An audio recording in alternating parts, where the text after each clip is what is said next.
If you have been using GEDmatch for very long, you have definitely come across the one-to-one tool when you compare yourself directly to another person. In a previous video, I showed you the basics of using this tool, and now we're going to go into some more questions that viewers have had to get into a little bit more detail about what you can find from this tool.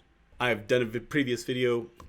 In a previous video, I showed you how to use this tool. Today, we're going to go over some viewer questions about some more details that you will find in this tool.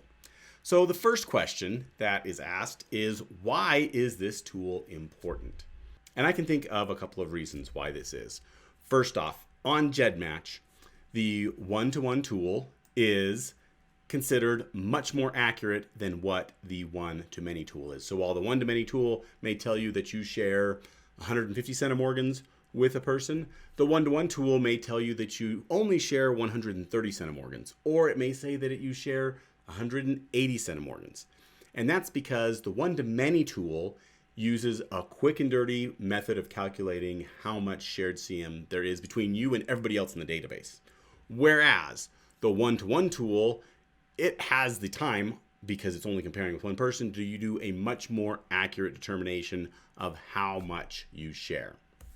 So the first reason why this tool is important is because it is a more accurate representation of what is actually shared with that individual. Now the next reason why the one-to-one tool is important, as you can see here, it actually shows you where you share this DNA. Now, in many cases, you may not need to know exactly where you share DNA. It may just be a matter of that you share DNA is what you're looking for. But by knowing exactly where you share DNA, you can start to map out where different parts of your DNA specifically came from. In other words, which grandparent, which great-grandparent, which great-great-grandparent might have passed down these little bits of DNA to you. And also to your match, because eventually you're going to have a recent common ancestor from that. So there's two big reasons there why the one-to-one is important. It's a more accurate representation of what you share, and it tells you specifically where that DNA is shared. Now, the next question that is asked, and this is one that many people get confused about. I know I've done several videos where I've talked about this, but the question is, what is a half match? Now, we talk about matching other people all the time. And we sometimes throw around terms like half match or full match. So what is it? And in particular, in relation to the one-to-one tool, how do you know what a half match is? So when you open up the one-to-one autosomal DNA comparison tool, one of the things that you will see is down here near the bottom, and it says, hey, show only full match, FIR, segments. What you don't see here is show only half match, HIR, segments. And that's because the default is just to show the half match segments. So let's go over to an example. So here is an example of my grandfather plus one of his matches. They actually share quite a bit, about 170 centimorgans. And as we're going down, we can see where the blue is. Those are segments that the computers determine that they match. There may be some places here, like you can see in this place right here, there's a lot of yellow and green with no red, yet it's not saying it's a match. But there's other places that we have little bits all throughout their chromosomes. Down at the bottom, one of the things is the total half match segments. 176.7 centimorgans. And that is what each one of all these little blue things add up to. If you took the centimorgans on all the table parts here and added it up, it would be that 176 centimorgans. And those are all a half match. Now, to understand the half match, what we have to remember is that we have two of every chromosomes.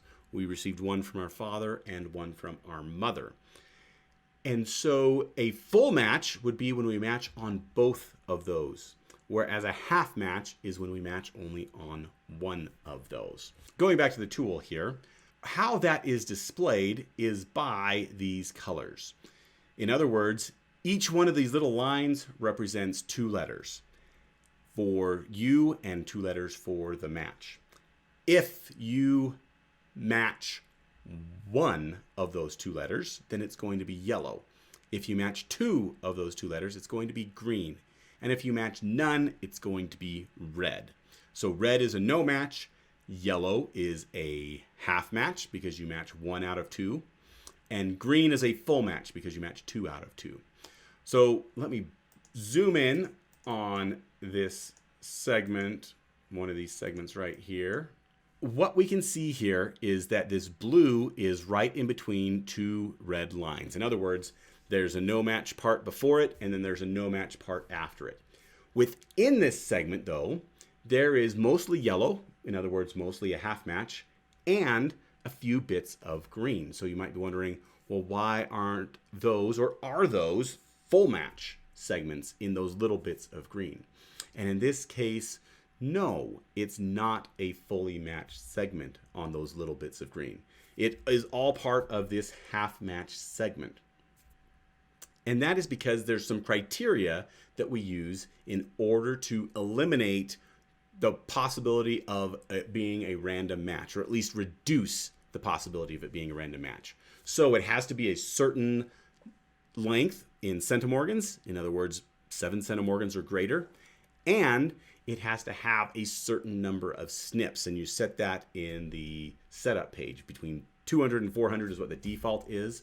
And if we scroll up here, what we can see is that this is 15.6 centimorgans, and it is 366 SNPs long.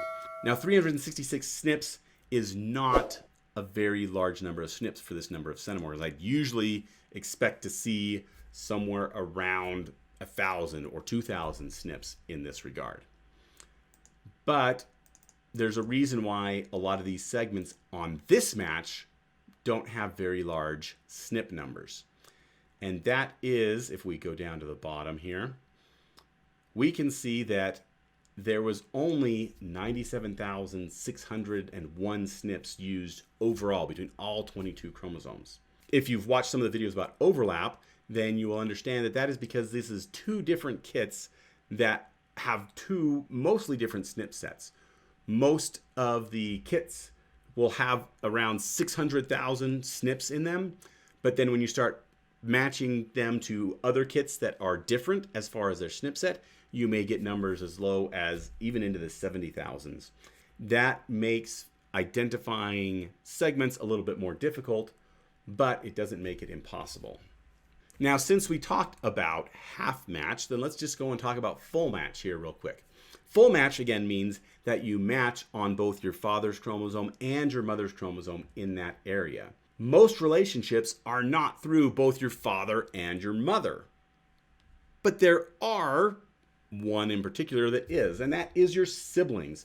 So this is a representation of 2 of my brothers, and it is only highlighting where the fully matched regions are.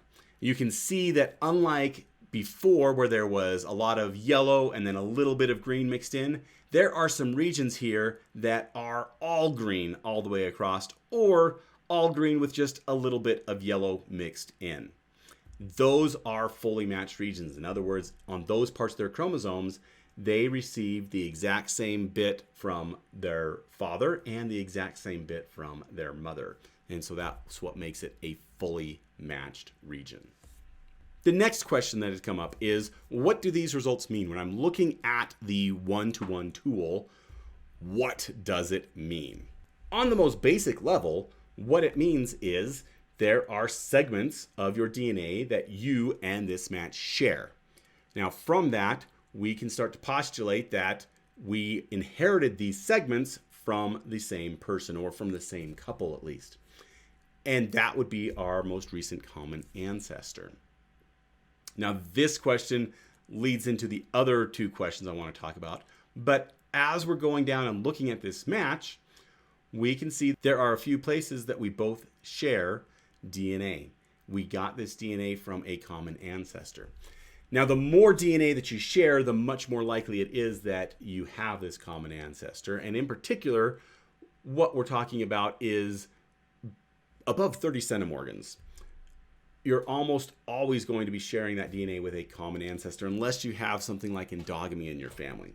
Once you start going below 30 centimorgans, the possibility exists that you don't actually share DNA with a common ancestor so much as you share DNA because you're part of a common group. And the lower it goes, the more likely that is. And eventually, when you get down to 10 centimorgans and below, you also have the possibility that it's not really from just one line, but it's actually looking at both sides of your DNA, both your father's DNA and your mother's DNA, and it's finding a match by zigzagging between those. So when I'm looking at a one-to-one like here, what I'm seeing is I'm seeing several segments, in fact, several large segments, 30s, 20s, 30s, 50s, that these two people share in common. Now, the larger the segment and the more segments that you share in general usually means the more closely related you are. You'll find that in most of your matches, you probably just share one segment or two segments, and it's a rather small segment. But for your matches where you share maybe 15 or 20, let's see how many total segments they share.